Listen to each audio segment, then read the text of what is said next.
and get ready. Okay, and we're good. Okay.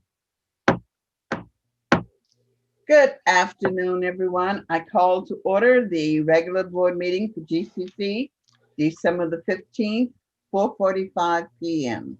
Thank you for being here. Roll call. Mr. Anderson? Here. Mr. Block? He is coming, I assume. Mr. Mandrick? Here. Mr. Turner? Here. And Campbell here. Board members, before we go into the regular board meeting, we do have one item that is being pulled from the consent agenda, and it's 6.6, the revised GCC Teacher Quality Advancement Initiative, TQAI policies and procedures. Staff feels that they need to do a little more work on it before it comes back to us. So 6.6 will be pulled from the consent agenda items. Any questions? I just Hearing want none. to say, I just want to say to the board, it will not hold up anybody's TQAI stipends for this year because this item is actually about next year. Great. Thank you for the clarification. Thank you. All right, and now we move into public comments. Mrs. Contreras or Mr. Sample, do Madam we President, there is no public comment tonight. No public comment. Thank you. Thank you. And again, welcome everyone. We are so glad to see you, and we're here for our end of the year board meeting.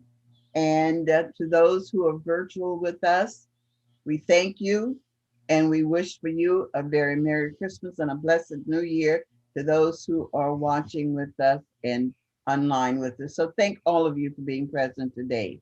And so with that, we will move into the superintendent's update. Dr. Peterson, you are on. It is a wonderful thing to be here with each of you on the screen and each of those who might be out in the community of the GCC watching us today. It is always wonderful to be a part of this organization and lead, and holiday times are even more special to be leading. So we have a fairly extensive update for you today because as Deputy Superintendent Sample and I were creating the update, we realized we didn't have the November board meeting. So we have quite a stretch to catch you up on. So first of all, we want to remind you that we are hard at work in relation to monitoring the COVID-19 pandemic and our response to it, as well as monitoring local public health meetings, state health meetings, ongoing changes, trends, the public health, California Public Health, the Cal OSHA, the you name it, because right now we have about 5 different plans from 5 different entities that we are monitoring on a regular basis. So do know that this is one of our #1 concerns right now, is keeping abreast of the information and making very informed decisions for the safety of our organization. While we were apart, a number of members in cabinet attended the Charter School Development Center Leadership Update, obviously virtually. We missed being able to be in the presence of one another, but Eric Premat gave his annual presentation on legal, legislative, and policy issues. We also watched items around charter finance, special education, governance, HR, social emotional learning, and a lot of other things. I think myself, Mr. Sample, Dr. McCormick, and Erin Thornsberry all attended for different parts of that particular update. And we look forward to the hope that next winter it will be in person. We also attended in that same time frame, the same people and maybe a couple more throughout the GCC. The AXA Leadership Summit virtually was during this time that we've been apart. Once again, not everything we would like it to be, because we love to be with our peers and to connect, but there was a lot of really good information, really good materials. and we were happy to be a part of that in the virtual setting.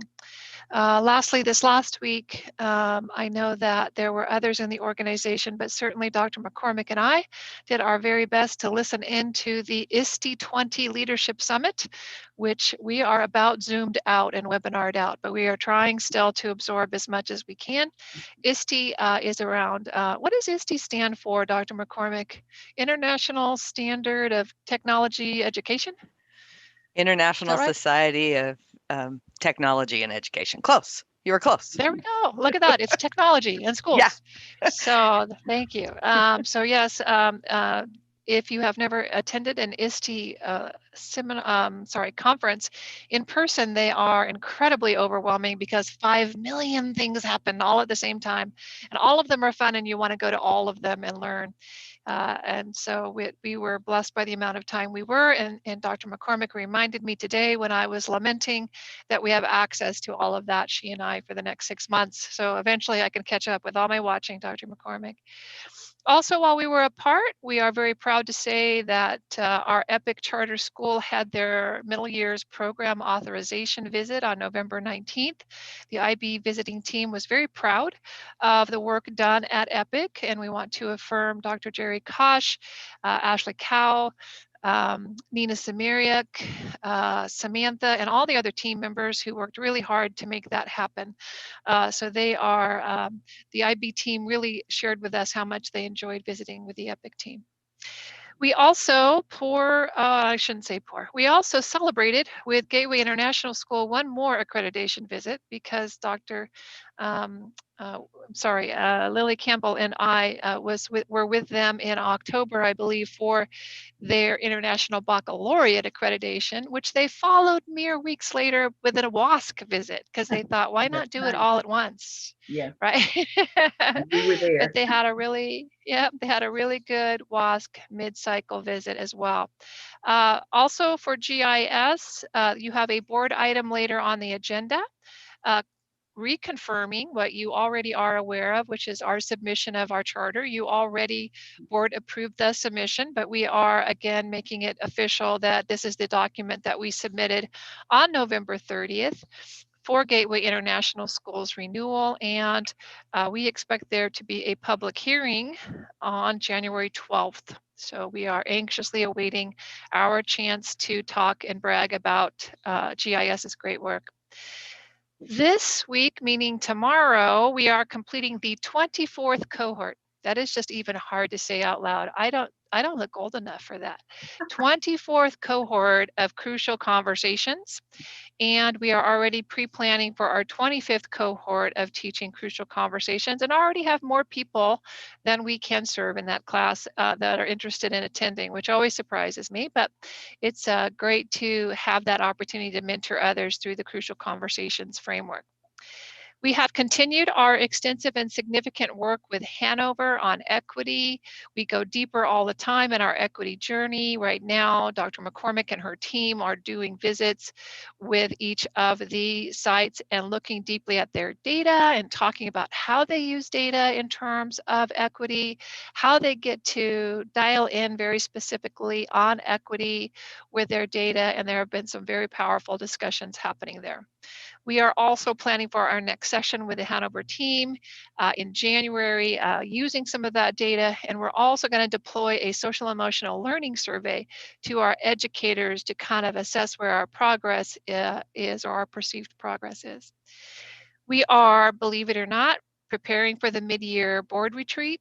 Cabinet is hard at work already. We've outlined some of the major topics that we provide you each year in the mid-year retreat.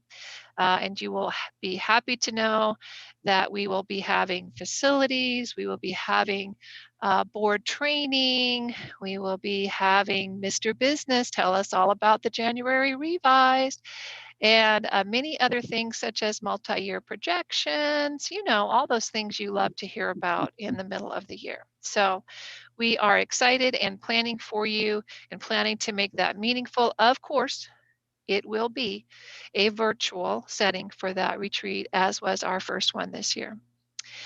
Mr. Business and I, along with the Director of HR and the Director of Business Services, all attended the CASBO Holiday Virtual Workshop this year together and apart, if you will, because we were, like we are now, in our little tiles, apart, but attending the CASBO holiday party. I personally was not that thrilled with it because it was filled with information. And I'm like, it's a holiday party. I didn't want to have information. But the chief business official and the director of business services were thrilled at the business that was being shared. So we will appreciate the virtualness of it. And Director Omaira Arena also was a raffle prize winner of some kind, something I think was Starbucks. Was it Starbucks, Erin, or was it something else? I think it was Starbucks. Do you remember? I think it was Starbucks. I was very jealous. All right. We have also started something this year called Campfire Presentations, and we have our first one. I think that was the first week of November. Campfire is a way to bring us all together online around a topic and just enjoy learning together, growing together. And it is not a requirement. It is all voluntary, but our first one was co-led by Maury Elliott, Eric Crawford, Heather Gold, and Dr. McCormick, among others. I think I contributed some, and definitely appreciate that we had over 35 attendees for our first ever campfire. We already started our planning for our next campfire session, which will be in the first week, well, actually technically the second week of January. And we are going to talk all about Ubuntu and the power of give and take and how we help each other shine. So we're looking forward to that one. Also, we have begun another book study called Leading While Female, and have a roughly a dozen or more of our women leaders who have come together around the book Leading While Female. This week we attended a webinar by the author as our first of 3 meetings, and we're looking forward in January and February on coming together to lift up our women leaders and finishing off that book study together. Dr. McCormick and I are leading that, co-leading that. I want to once again affirm our Access Superintendents Leadership Council weekly meetings. I continue to attend those each week, and every time I learn something new from Access leadership team, their legislative team, their lobbying team, their policy team, they are hard at work on our behalf and sharing and bringing superintendents together from across the state, which has been very meaningful. Obviously, we want to tell you a little more about those changes. We just talked about to the agenda. We just talked about the TQAI being pulled. Please know that will come back in January. And then the other item I want to make sure that you're aware of is that there was a item in the purchases over 30,000 that you received, which has been updated since it was posted because the column about the funding source was left off. And I know Erin Thornsbury spent some time looking at that and putting back in the funding source if you were concerned, because funding sources were not in the purchases over 30. That has now been rectified, just for you. Professional growth and development continues despite where we are in terms of this virtual world. And on top of all the things we've already shared with you, we had a tri-annual meeting with our consultant and coach, Lyle Kurtman. We've also had ongoing meetings with Lyle Kurtman coaching each of our principals and some of our vice principals, I believe. Also, we are proud to say that Dr. Christine McCormick has been accepted into the CBO training program that CSDC puts on. It's an extensive program. Mr. Sample went through it last year. It's a way to cross-train, as the board has asked us to do, and to provide more depth in the cabinet level for understanding and going deeper in the area of finance, which Mr. Business is very happy about because we can all talk his language now. So he's all excited about that. Also want to tell you that we were surprised, pleased, and want to recognize that Mr. Jason Sample, our Deputy Superintendent, has been appointed as a WASC Commissioner. So the Western Association of Schools, he is going to be on their commission. This is very prestigious, and it's a 3-year term. And I'm quite jealous because when he got his letter, that 3rd year says his 3rd-year meeting is in Hawaii, and by then they probably will have that meeting in Hawaii. And I told him, how come all my meetings are like in Fresno and Compton, and I don't get it. Yeah, so I told him I might have to be his stand-in in that 3rd year. I don't know, we'll see. But really, honestly, very excited and pleased and honored that people in our organization are being chosen to be a part of really meaningful things across the state. Mr. Sample and I were once again invited to participate in the executive leadership group of CALSA, which we are doing for the 2nd year. And Dr. Christine McCormick this year has started in their 2nd cohort. So we are networking, learning, growing, and sharing in that way as well. Last week I had an EdSource board meeting that I have been sitting on the EdSource board meeting representing charter schools for, I think, roughly 5 years, and my term will end in June. So it has been a very meaningful place to sit on the board and represent you.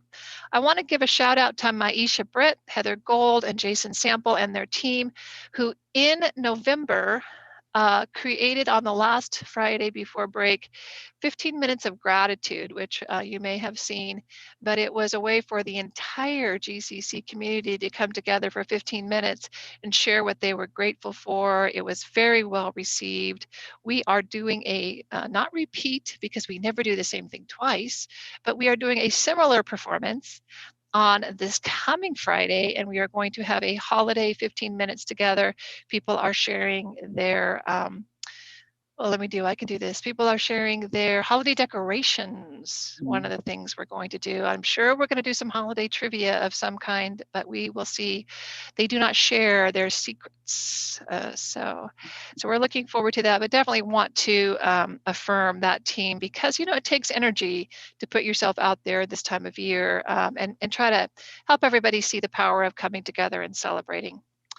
Some of the events happening in the next few days are, we have a Thursday party for administrators. That is our principals, vice principals, site administrator coming together.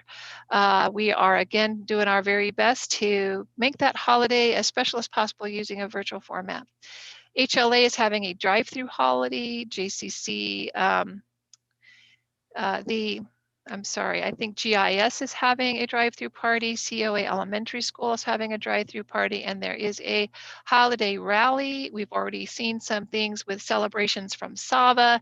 I'm sure I have missed something, but we really want to affirm our sites again for going the extra mile. I've seen pictures of our staff at various sites putting together gifts, going out to get donations, and really trying to help make this special for our families, even though it is crazy times. And last but not least, I do want to give a shout out to our Director of Business Services, Omaira Reyna. She has been a real blessing to our schools and campuses. And Miss Omaira has chosen to take a different job. She will be leaving us in the next month, and we're sad to see her go. She has been awesome. And she is pleased to be taking a job with a big district where she believes she can learn and grow and develop her skill set in a different way. And so we just want to acknowledge that this is the last board meeting for Miss Omaira and wish her all the best. So I believe that is the end.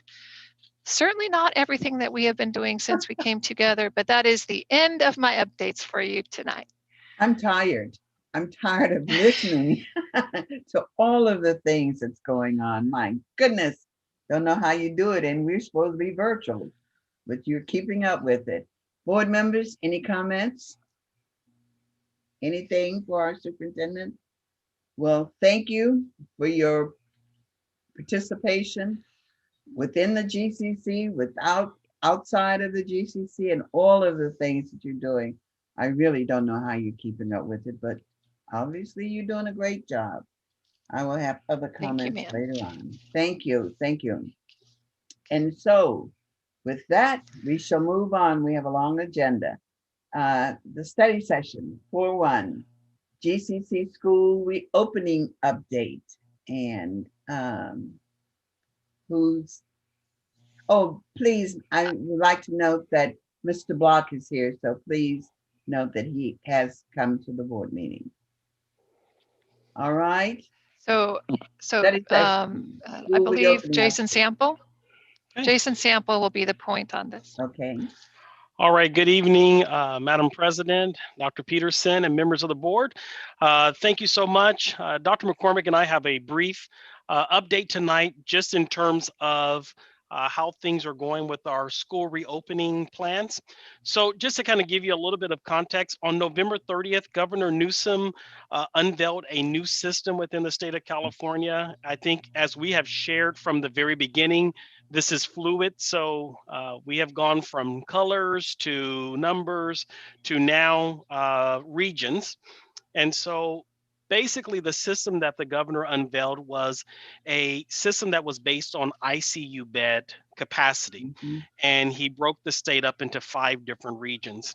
On December the 9th, the Sacramento, which includes Yolo County, Placer County, El Dorado, Sutter, Yuba, we moved into the most restrictive level due to, again, the number of ICU beds or our ICU bed capacity within our area. What that meant in terms of for schools is if schools had already received an approved plan, they could continue to operate through their phases as they have been. And so each of our plans, which in your review item tonight, staff, we have provided those to you for your records, just so you can have. We have approved plans by both the Sacramento County Public Health as well as the Yolo County Public Health Office. Our plans all outlined in terms of our safety measures, our communication measures, our measures for not only student safety, but also staff safety, our facilities plan. All of those things have been detailed and outlined in each of our plans. And so I want to take this opportunity to publicly affirm each of our principals for their tireless work to really pull those plans together. It definitely was a lot of work, and I just want to take this opportunity to affirm them for their hard work and dedication on making those plans a reality. Dr. McCormick is now going to share a little bit with you in terms of our ongoing meetings with staff and some other updates in terms of our reopening. Dr. McCormick. So I just want to join Jason in the affirmation for our schools and our school teams and the continued work our principals have done as we continue to meet with them as the fluid situation changes. We have been talking about, what are our next steps and what are your options for what this continues to look like, and I appreciate their flexibility. And we continue to look forward of what's next and how we can anticipate the best way to serve our students. And they are working very, very hard to ensure that we continue to provide all the opportunities that we can, regardless of whether we can be face-to-face or in a hybrid model or providing those one-on-one opportunities, which has been a nice gift of some of the phases that we've been able to move forward with.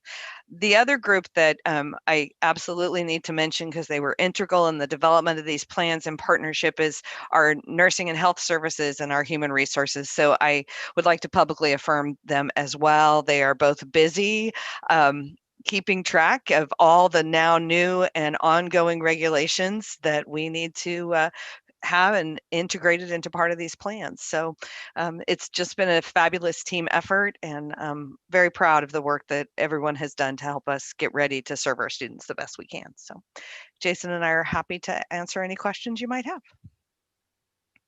Board members, any questions? Because you will see the plans, if the plans have been submitted, which is our next item. So I don't see any questions. I think the plans were pretty clear as to what's going to happen at the schools. So seeing no questions or comments, then we will move into the very next item, which Madam is, President. Madam President, if I could make note, Director Turner sent a message that he's having electrical problems, and so he has had to step off the meeting, but he will try to rejoin at his convenience. Who is that? Oh, Director Turner? Turner, yes. Oh, okay. Oh, he is So not please there. note, yes. Yeah, please note that he's absent for now. Okay. All right, so then we will move into item 5, review information, GCC school reopening plans. And this will answer a lot of the questions that board members might have had because it's very extensive. So is that yours, Dr. McCormick? Again, Madam President, this item is just for the board's record so that Yeah. each of you have the plans that have been approved by Mhm. Sacramento County and obviously Yolo County for EPIC. Epic. One of the requirements of the county public health was that these plans were given to the board as well as our parents, and each of our school sites have passed these plans out very extensively to their parents and to their families. So this was just another item that was required. Okay. And it was very extensive. And again, I applaud all of you for the work that you've done on these. It's very involved. And I want to thank you and the principals and the staff, all of the hard work getting these plans out that had to go to all of those entities. So thank you very, very much, Dr. McCormick, Jason, Superintendent, and all of the principals who worked on these plans. Yes, Bruce. You know, it's just Right. amazes me. There are so many moving parts Yes. right now. I mean, education is complicated enough, but with everything else going on, there are two things. One, I'm glad I'm retired, but two, Yes. it is amazing. I mean, you look at everyone on the screen from business down through all the instructional side. I mean, everything's moving. Everything. There's nothing stable. There's nothing that you know from this week to January 1st. And so I am really pleased at how everyone in GCC has handled this. And I just hope we can make it through this year, and next year will be normal. Well, and if So I, thank you very much, all of you, really. yeah, and if I could add to that, it isn't just that every aspect of everything is different than it has ever been before, as you have noted. It's that none of the things that we're trying to meet with excellence align.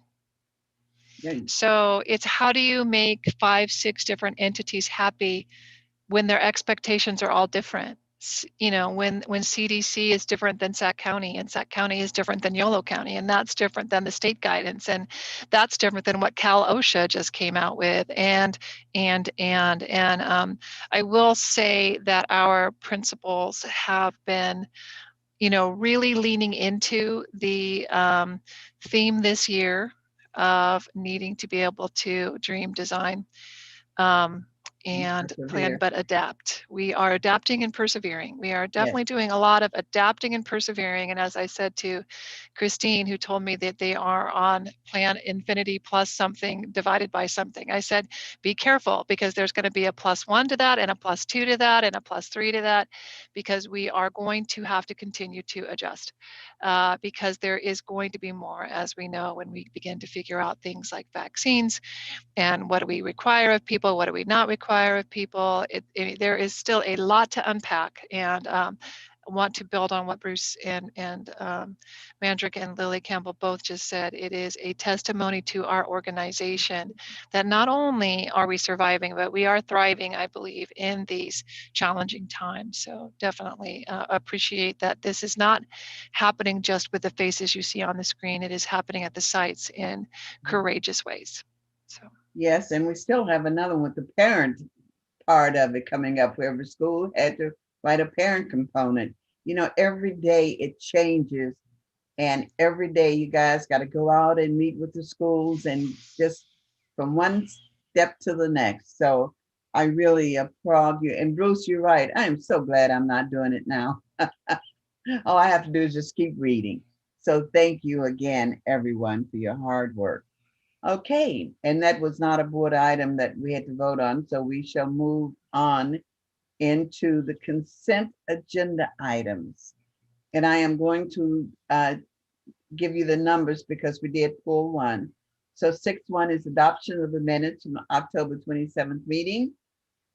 Personnel consent agenda, and I do want to mention on that, purchases over 30,000, Futures High School entryway doors, graduation requirement for community collaborative charter school, GCC early speech language and hearing pathologists, revised, and 6.6 is being pulled.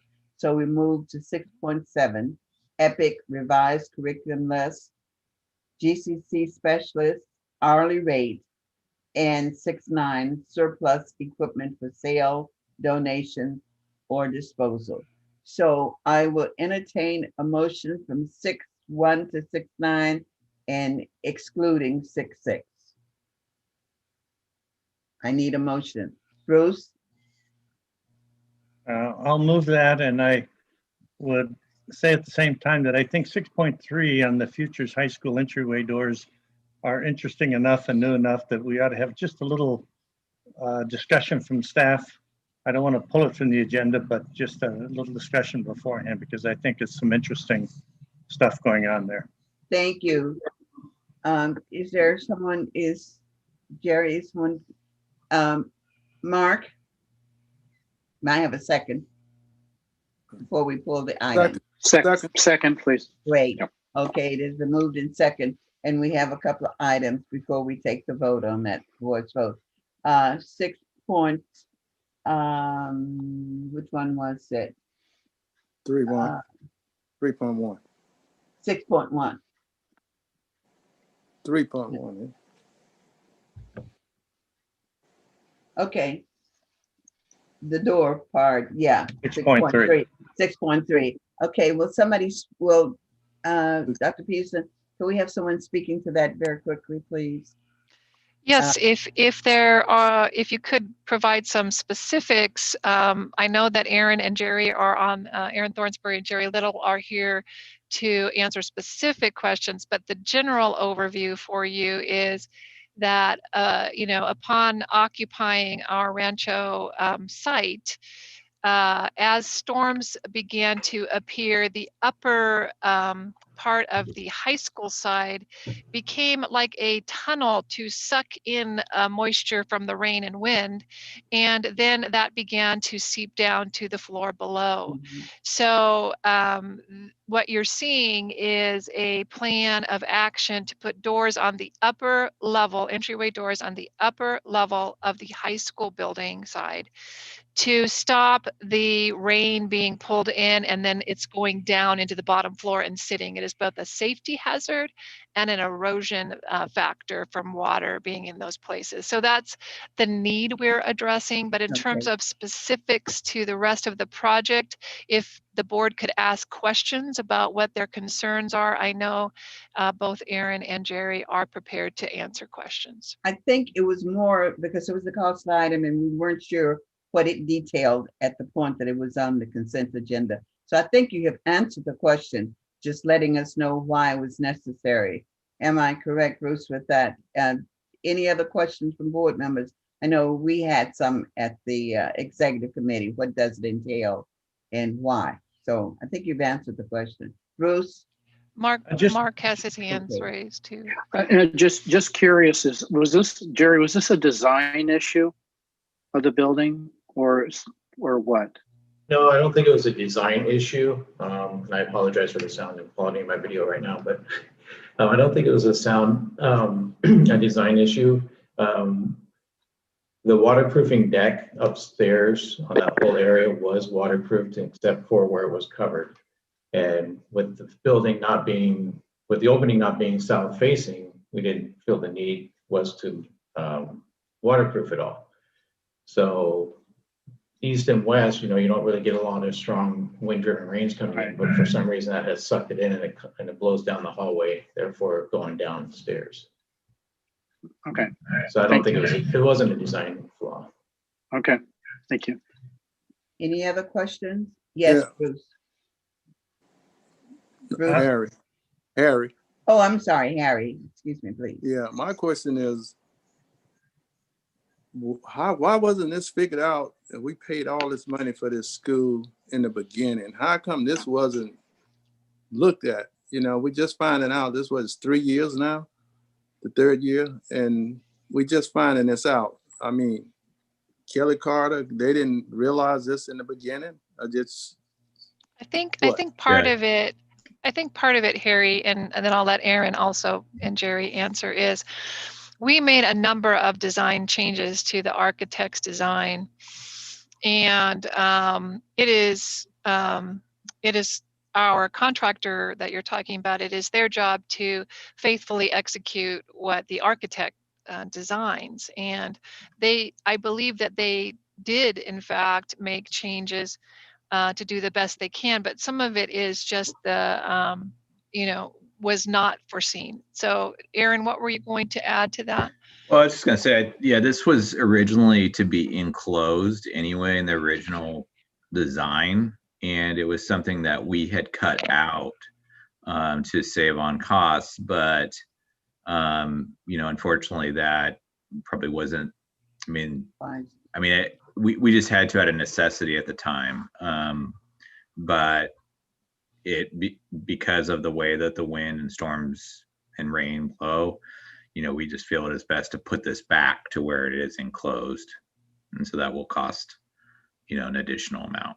Yeah. All right. And we still have those funds in the amount allowed for overages, Erin? Yeah, we, because of Futures High is their budget this year is performing very well. They had a very big increase of enrollment this year. That was not expected, and which is good news. And so that has allowed for additional revenue to come into the budget that we can, utilize to correct this issue. Okay. Did we answer all the questions? I think we did. Hearing or seeing no more hands, we will now take the vote, voice vote for the items, the consent agenda items have been approved. Motion and second. All in favor. Mr. Anderson? Yes. Block? Yeah. Mandrick? Yes. Turner absent. Campbell, yes. So the consent agenda items have been approved. Thank you. And now we move into item 7, business. I thought 6 you had pulled. We did pull it. We just took it off of the consent. It's off. It's off. Yes, There. it's off. Oh, No okay. comment. It was Okay. just Okay. I after thought we we was removed. gonna discuss and talk. Okay. No. All right. Okay, moving on. Business.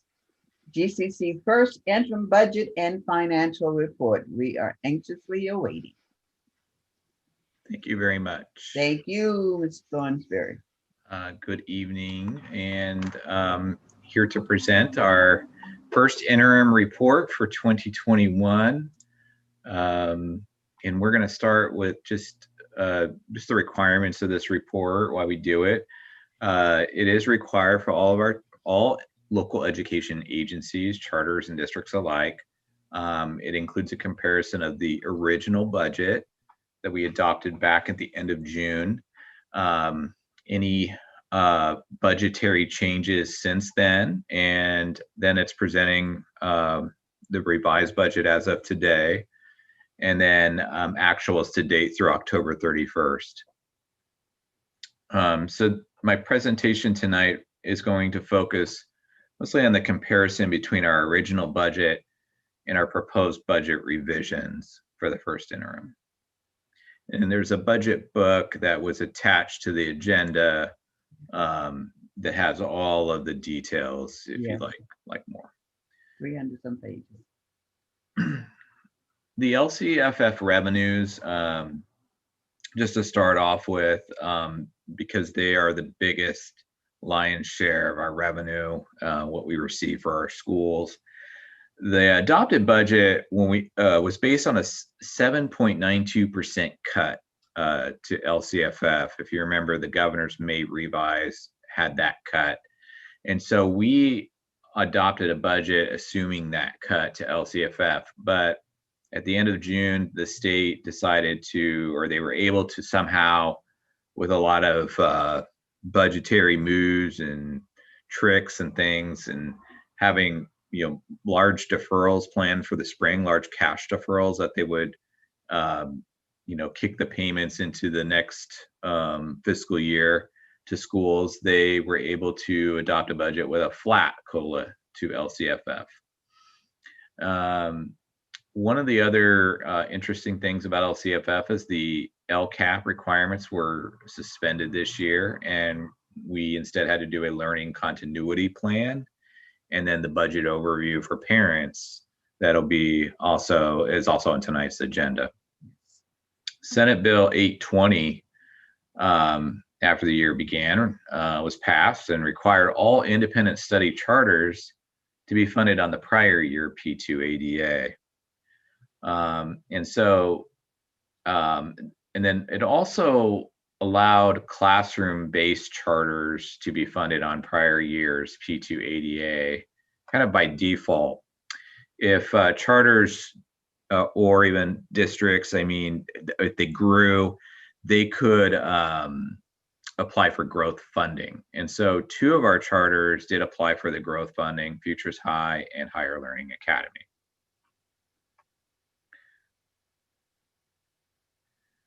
This shows the average daily attendance from our original budget and our revised budget and the changes. So in total, our revised budget will have a drop of 85.43 ADA, and that's mostly coming from the Sava and Twin Rivers and Sava Sac City Unified School District charters. And that's just because even though we've had growth and enrollment of those 2 schools, we are not allowed to have higher ADA this year to be funded. We're not allowed to be funded on current year ADA for those independent study charters. So we must use the prior year ADA.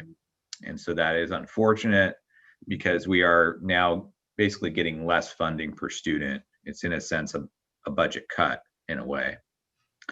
And so we're still taking in more students because we feel we have a need to serve those populations in that area, and we're hopeful that it will be better for long-term growth and sustainability of the school.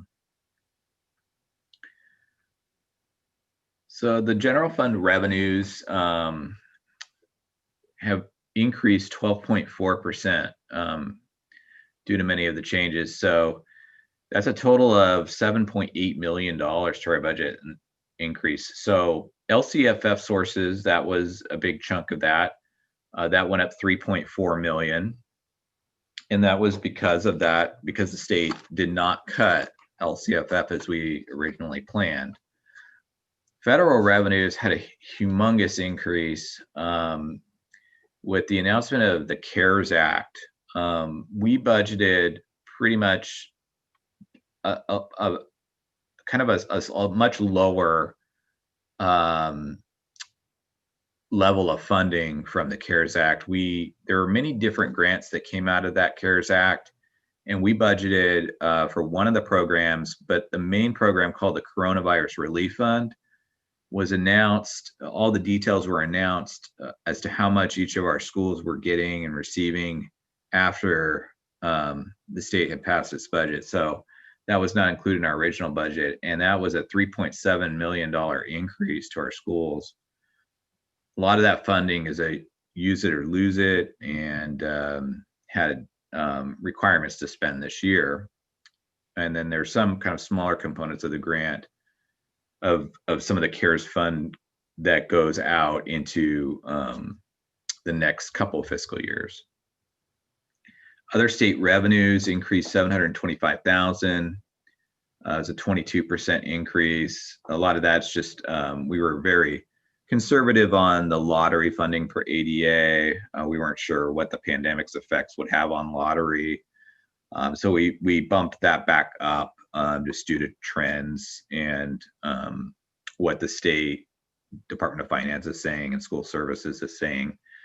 And we also increase the state revenues because the state has its own COVID relief fund grant as well. And so we received that and made those increases to our budget. The other local revenues pretty much just stayed flat, just a small decrease there, $7,000, just because we're just kind of expecting that we're not really going to be receiving donations as much this year.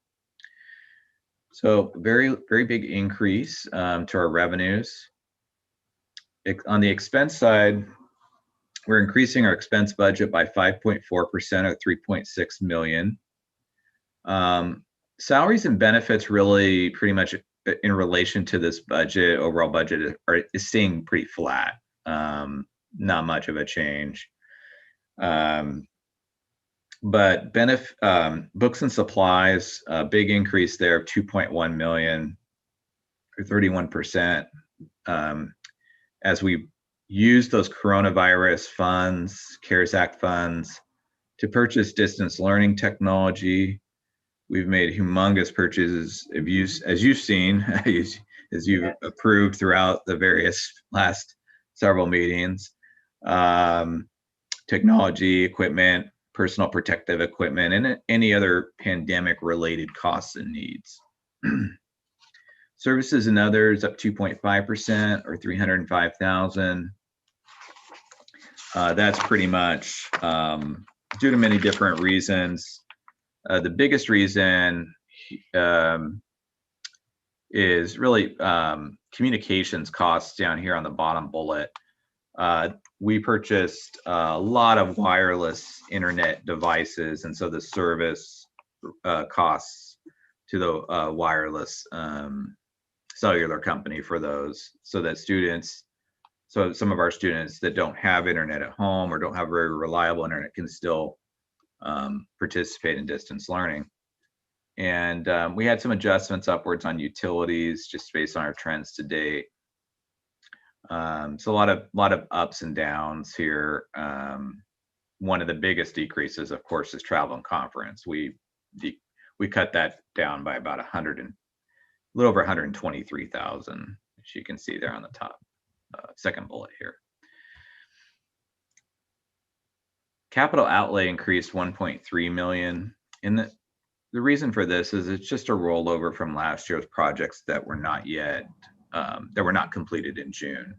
So we had, of course, the modular project going on at HLA. That's still continuing. It's still getting closer and closer, inching to completion. And we had the turf project at Epic that had not been completed by June. That was completed in August. So those costs just rolled over into this fiscal year. Fund balance. So our beginning fund balance, originally we had about in the unrestricted column, was about 24.3 million.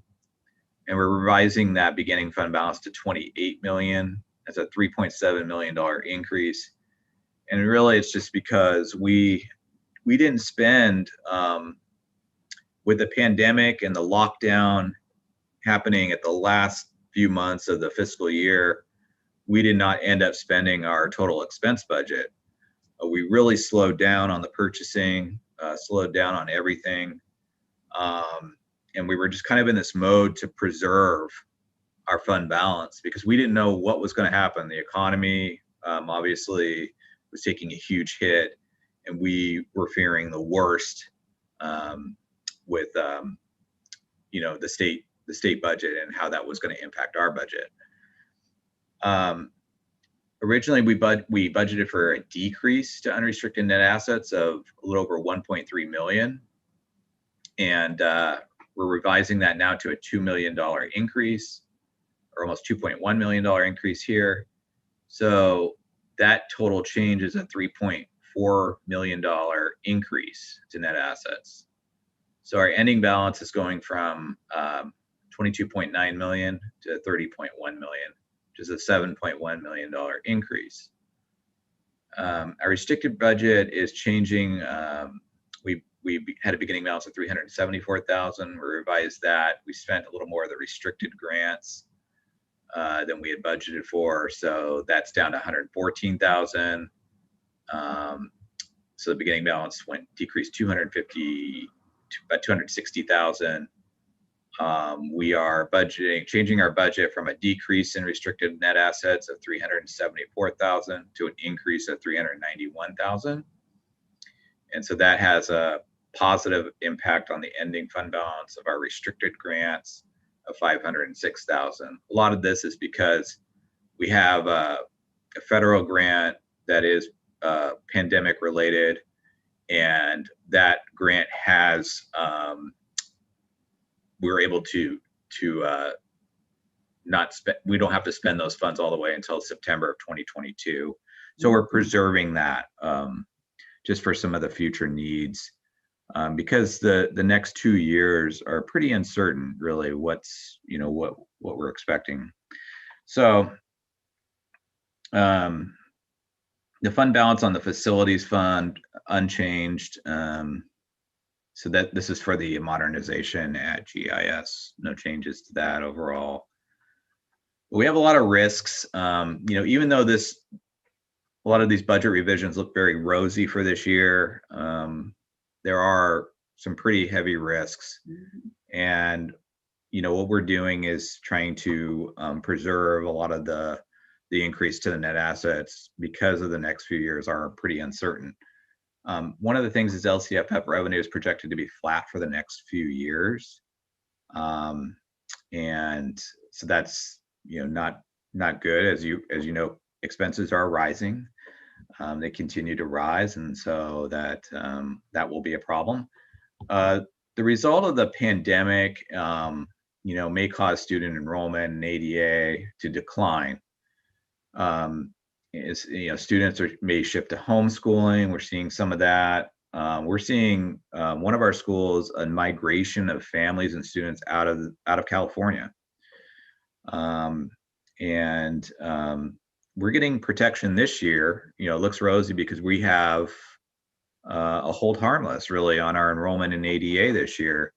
But if that goes away next year, we could have a big decrease in a couple of our schools, and that could cause some budget deficits. Independent study charters, they weren't allowed to have increased ADA and revenues for this year. We don't know if that's going to continue for next year. So it makes it difficult to fund the costs of growing enrollment. STRS and PERS costs, they just continue to increase. We had a little bit of relief this year, but the overall long-term picture is that they just will continue for the next 3 or 4 years to increase more on the PERS side than the STRS side. Oops, apologize for that. Get back to this slide.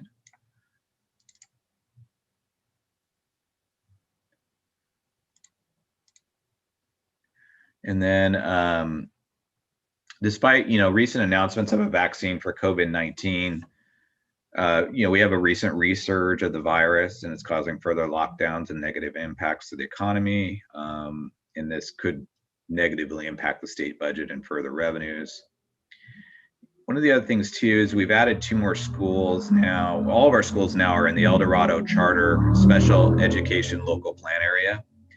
So we're now responsible for the full special education costs of all 9 of our schools.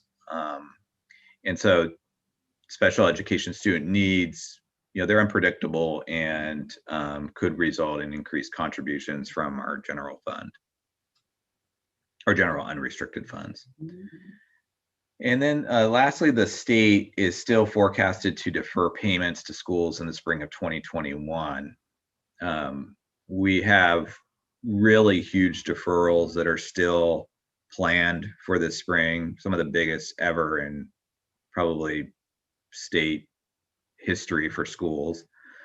And so despite all this, revenue increase, we're not getting the cash for that revenue increase until the fall of 2021. So we don't want to just bump up all of our expenditures and spend what we're not receiving. So that's one of the things that even though it looks rosy this year, it's not something that we can really depend on to spend and to continue spending.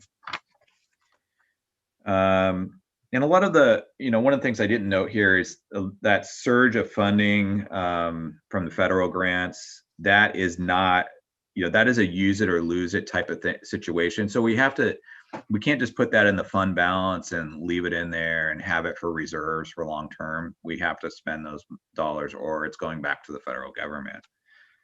So that has that just doesn't have a real positive impact on long term, fiscal health. So I think that's pretty much it. I'll open it up if the board has any questions. Yeah. Okay. Bruce, Mr. Mandrick. You're on. Oh, you're on mute. Yeah, Bruce, I saw your hand. Unmute you. Bruce, did you have your hand up? Jack, oh, welcome back, Jack. Yes. I'm back. Thank you, glad to see you back.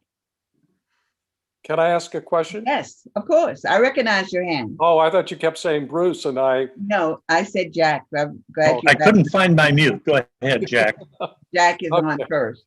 Erin, again, I appreciate it was a well-prepared budget update, and I really appreciate, the candor that you had in it. I saw a program recently where if the federal government doesn't pass the legislation that they're working on now for funding to backfill for the states, it's an absolute guarantee we're going to have the deferrals. Have you heard something very similar to that? Yeah. Yes, that was the way actually the state had adopted their budget. If if the federal government did not come in and pass something, I think it was by October, and that date's has passed now, that those deferrals will stay in the budget. But there's been recently there has been some increases. The state budget is performing better than they originally expected. So it is possible there might be some one-time revenues, but it's still unclear as to how those one-time revenues will be used. Will they be used to buy down the deferrals, or are they going to be used to, as some type of one-time kind of bump up in funding for next year? Well, and I would add to that certainly in the Access Superintendents Council meetings, as well as some of my FICMAT and other areas, they are saying there is a high likelihood that the money would be used on the deferrals. So it may be that we don't see the deferrals because they are, as Erin said, they are unprecedented in the amount. And they create a real burden on people to then take on the cost of borrowing.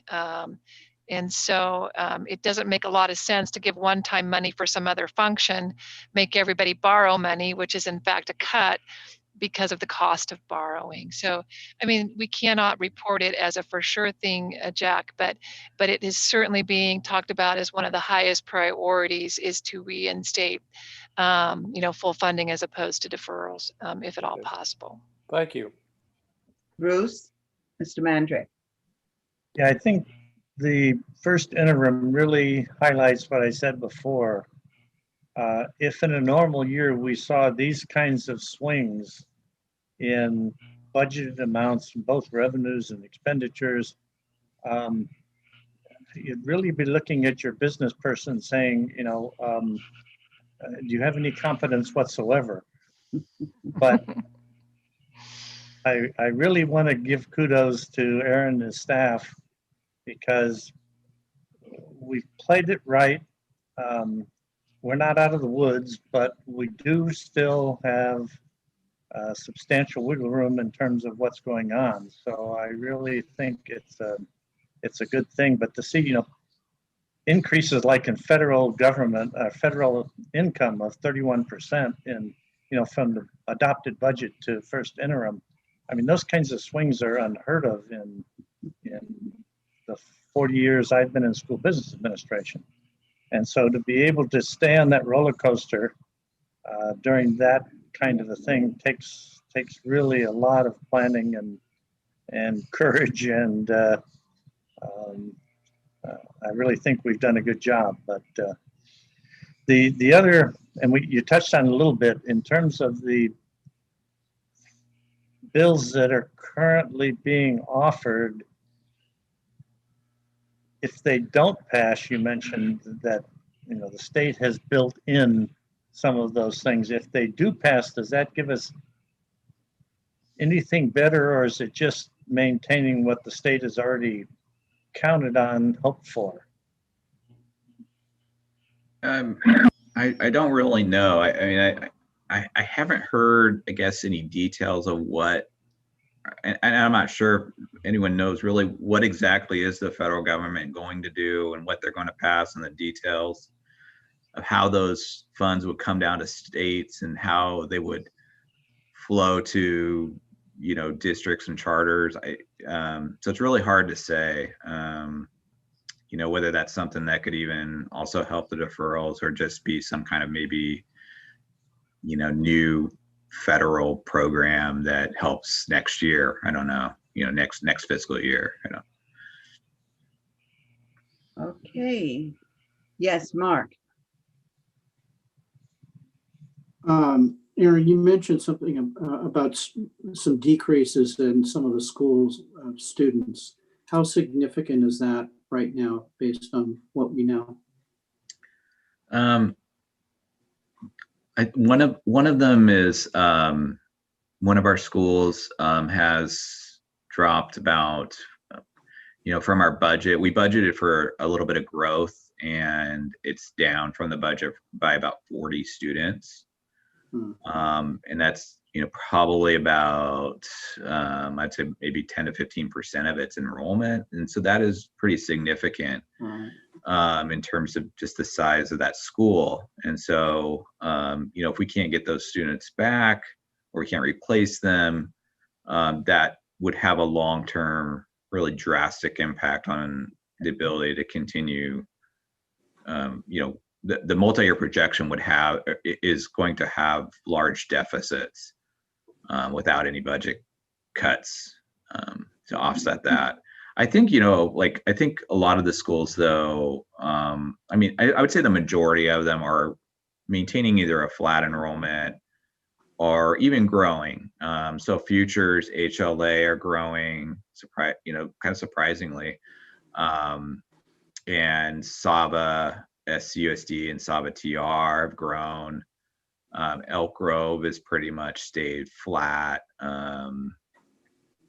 And COA has maintained its, and CCCS is pretty kind of flat too. So overall, I think it's been okay. It's just that even flat enrollment too, with flat LCFF funding, is gonna result in deficits in the long term, because the costs are just rising faster.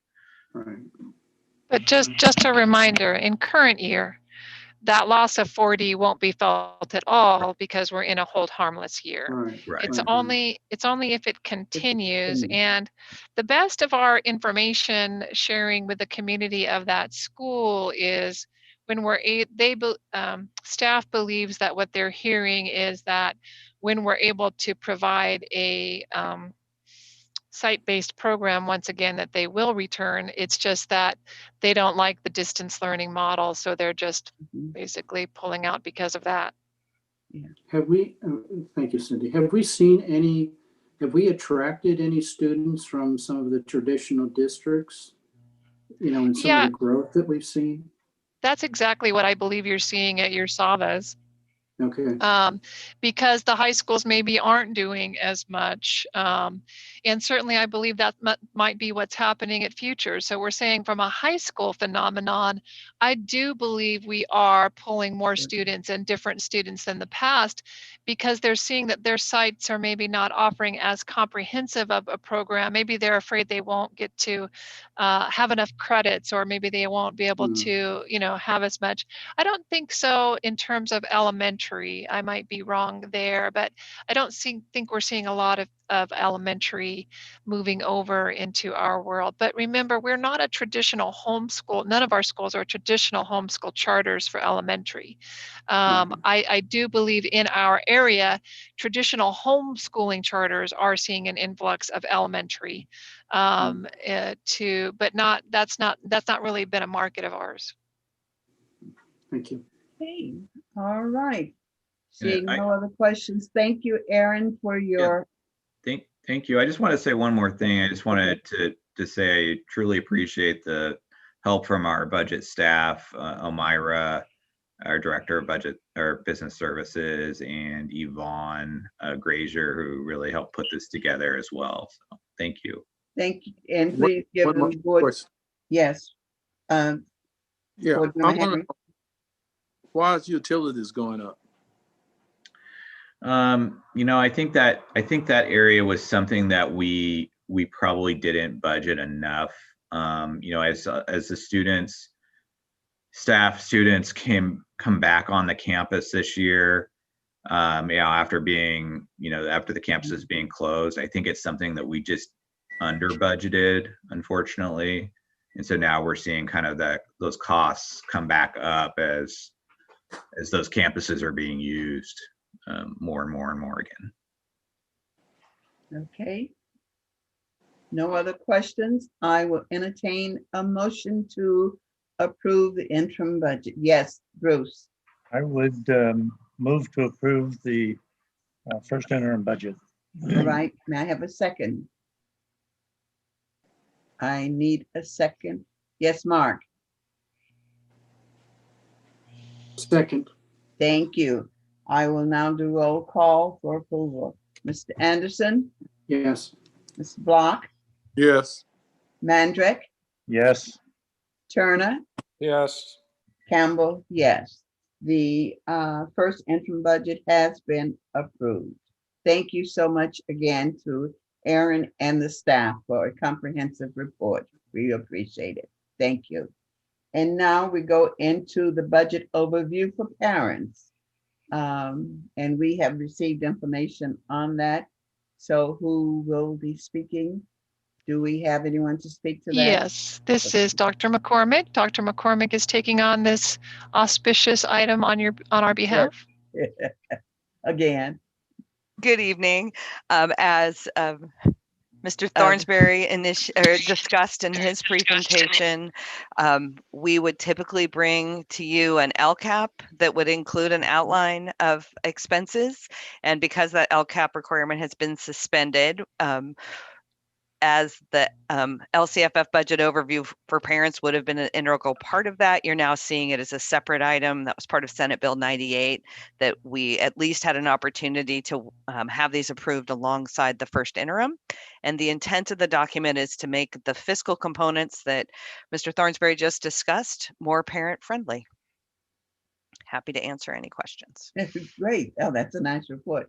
Any questions? Board members, you had a chance to look at the plans for each of the schools. Any comments, any questions? Seeing no hands, hearing none, I will entertain a motion to approve the budget. I move approval. Move approval. That was Mr. Turner. May I have a second? Mr. Block, do I have your hand for a second? Yes. Okay. You second that. All right. Roll call vote. All in favor. Mr. Anderson, Yes. Mr. Block, Yes. Mr. Mandrick, Yes. Mr. Turner, Yes. Campbell, yes. So the budget overview for parents have been approved unanimously by the board. Curriculum and instruction, item 8, 2020-21 single plans for student achievement. Anyone? We have been so blessed to have the opportunity to turn in a single plan for student achievement in this unique and special year of fluidity, so to speak. So Dr. McCormick is going to address this for the board. And Christine, can you also explain why are we having to do this year? That was going to be my moment. So with the fact that we no longer have local control accountability plans as a result of SB 98, our schools had to report how they were spending their federal dollars, because if we flash back about a year and a half ago, we had an opportunity to combine the single plan with the local control accountability plan. Well, without a local control accountability plan, the single plan had the opportunity to be reborn. So fingers crossed, we'll move forward with LCAPs in future years, but that is why you're seeing this extra document this year. And it is, again, very extensive.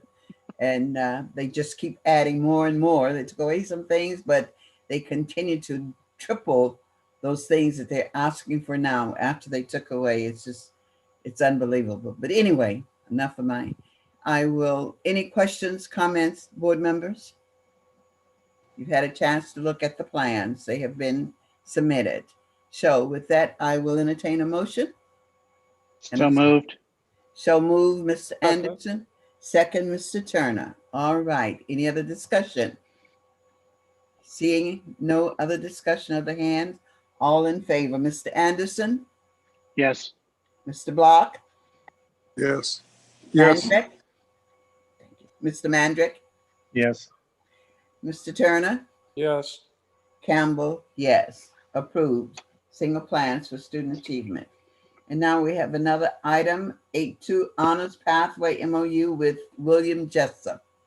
Yes. So before we get started on this one, I do want to affirm Dr. McCormick and the principals for all of that work, as Ms. Campbell said, on the single plan for student achievement. I will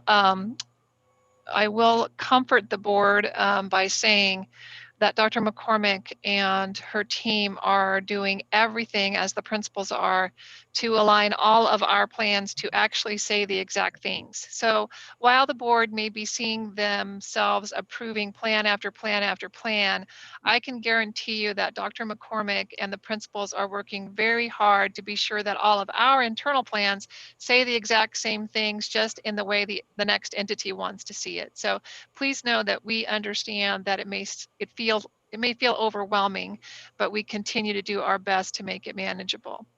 And then moving to this next item, Ms. Campbell, that you have announced 8.2, I just want to recognize that this item will be spoken to by our new director of academics, although the new is kind of coming off of that title since she's been here, more than a few days now. Yeah. And so soon to be doctor, not yet doctor, Heather Gold will talk to this item. So Ms. Gold. Perfect. Thank you. Good evening, everyone. I'm excited to present to you tonight a really great opportunity that we have to partner with Honors Pathway, a micro college which has a partnership with our local William Jessup University to offer our graduating seniors a different pathway to get college degrees. And this is particularly for our students who are from low socioeconomic homes. And it's an alternative pathway for them to attend college without loans. It's primarily funded through grants and also local scholarships. What's so great about this, it will provide in-person instruction in small classes by credentialed teachers from the local college. And then in the afternoon, it provides small cohort tutoring. The students receive over 500 hours of tutoring support, which really helps to make this successful for our students. The best part is that this is no cost to our organization. And as I stated, most importantly, it's no cost to our seniors. The huge benefit, however, is that they will also partner with all of our high schools to help provide FAFSA, which can be very overwhelming for all of our students, whether or not they attend or apply to the micro college. So just really excited. All of our high schools met with us on a couple webinars to work out the details, and just really excited to present this opportunity to you guys today. And I would be happy to answer any questions that you may have.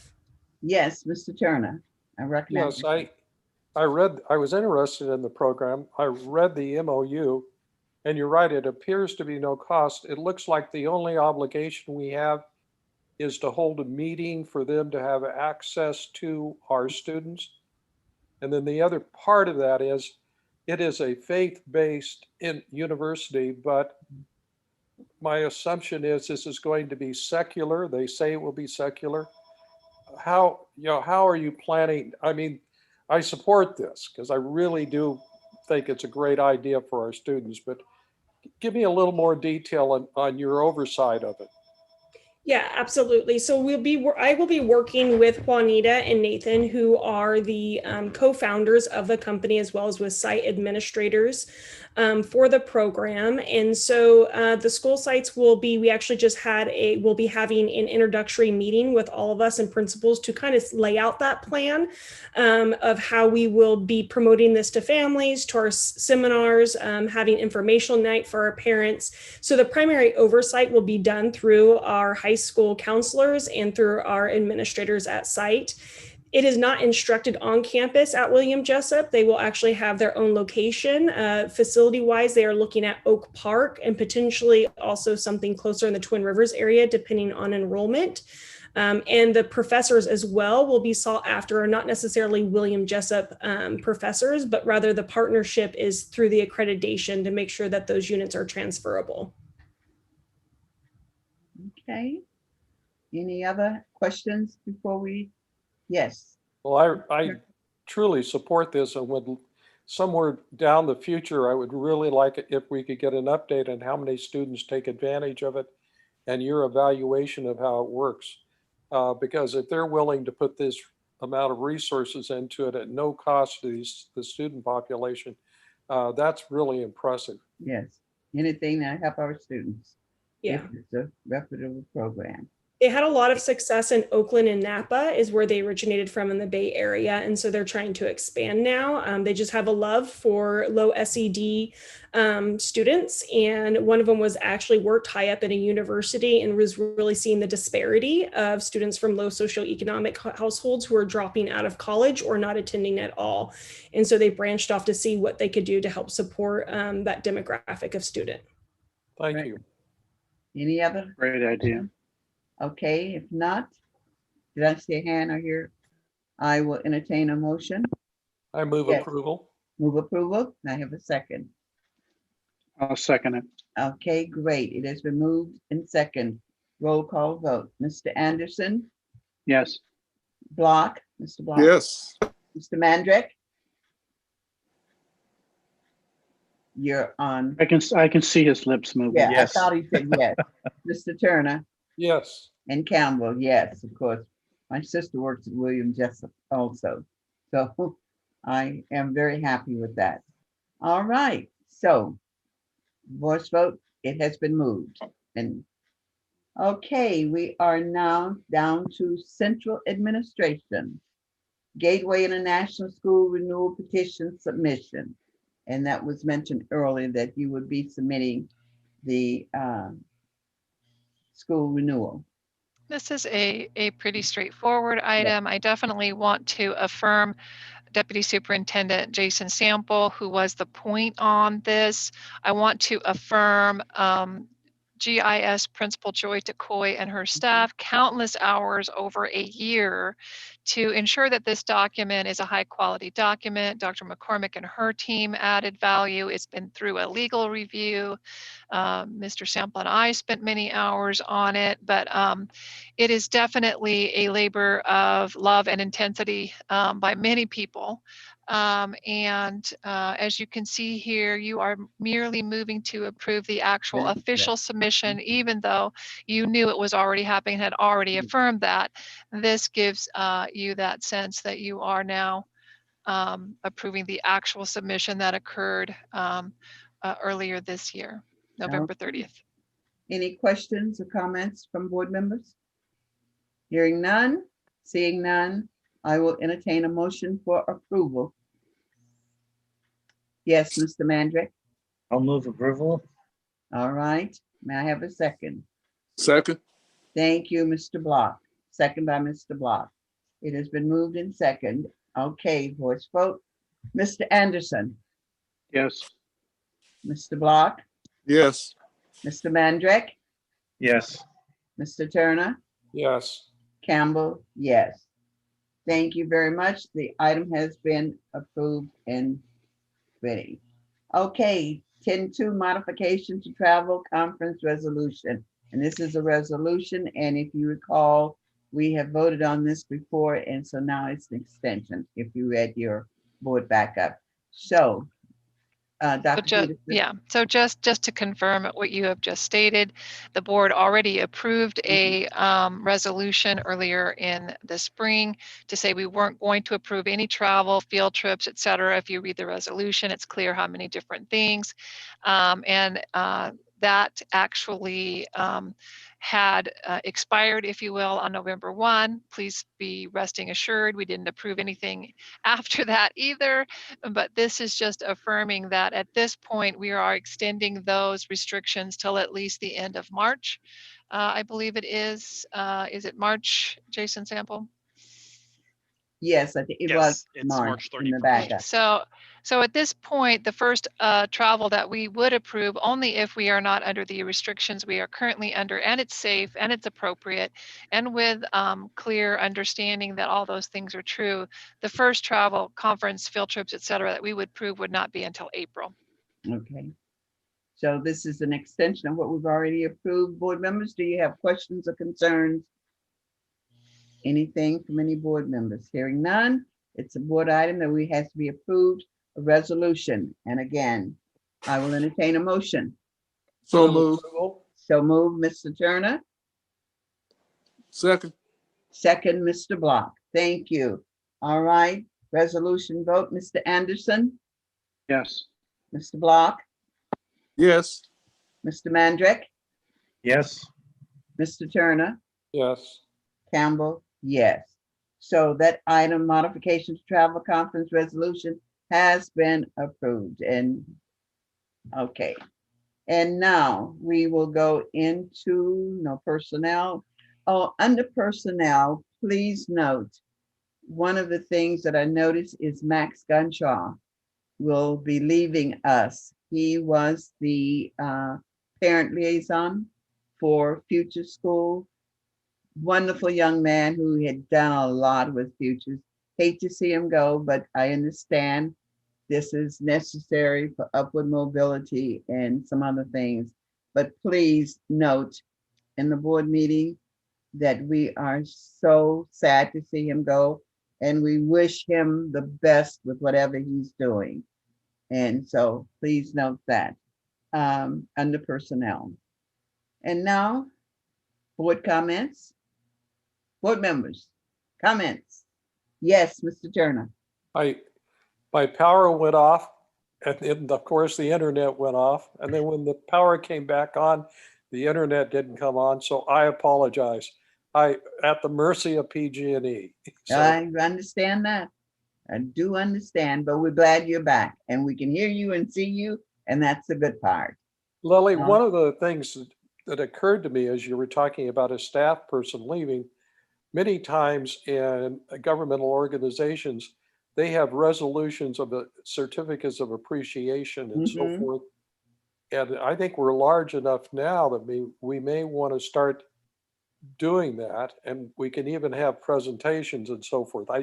I just think we had two of the staff people today that I think would have been appropriate for those awards. So something we might want to talk about at the retreat, Cindy. It's just an idea. That's a great idea. I think I like that. Yes. Yes. I will ask Jason and Dr. McCormick to review what other entities do of that nature and bring a proposal to the retreat on how we might be able to do something that parallels that and is within our culture. So I appreciate the opportunity to bring you something at the retreat. Great. That was great. Great idea, Jack. Thanks so much. And please make sure that all the people who are leaving and the work they've been doing, make sure that that is in the board minutes, and they recognize how much we do appreciate all of the work that everyone is doing, because without them we would not be here. Any other board comments? I'll recognize Harry and then Mark. Harry. Yeah, I'd like to apologize too. My cell phone went boo-boo on me my computer was updating itself. I couldn't get on, and I was saying, okay, so I got my little iPad, and I didn't have the passcode and the ID code, and so I was late getting on. And I started 20 minutes before meeting time, so I got to. But hey, I'm enjoying life. Life is good to me. That's good. We're just hoping to keep staying safe. Yes. Okay, Mark. I just want to say thank you, Cindy, for the nice box of cookies and the ornament. I greatly appreciate that. We all do. Thank you. Wonderful. Well, I'm definitely missing my Christmas hugs, my Christmas cheer, my Christmas sharing of extra pounds on my body with you of chocolate, passing around the C's candy together.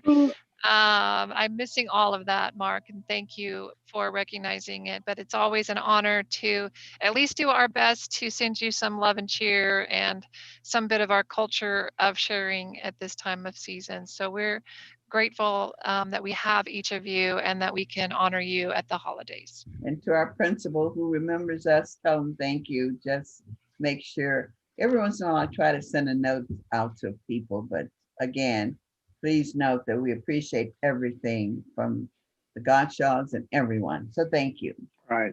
Yeah. Announcement of next board meeting, which will be January the 12th, 2021. Boy, yes, we are looking forward to 2021. Don't shake your head, Mr. Mandrick, because 2021 has got to get better than 2020 was, right? Yeah. Maybe not in the early part, but eventually there's hope that 2021 will at least bring us a new, better normal. How's that? Yes, yes. Anything else from board members as a comment from board members? I understand a few of you may be attending our virtual GCC holiday party on Thursday. Bring your good cheer, bring your Santa hat, bring your reindeer, Bruce Mandrick. And Jason is going to play the part of Grinch, and I am going to play the part of Santa. And we are going to reinvent the wonderful GCC White Elephant gift in the superintendent's conference room. Tension is mounting on how this may turn out. It just may be that. I've already stated to those who were here, if I get that Grinch gift, I'm coming into the office and you're not going to be happy with me. You blame Jason.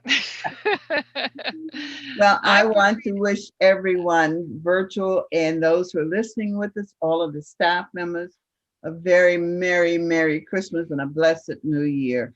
We hope that 21 will be better than 20, but we're all here, so we have to look at the good part. We are still together and working for the good of students and parents. So that's the good part. So thank you all. And now I will entertain a motion for adjournment. Move to adjourn. Move to adjourn. May I have a second? A second. All in favor? Aye. Bye. Have it. Bye, everybody.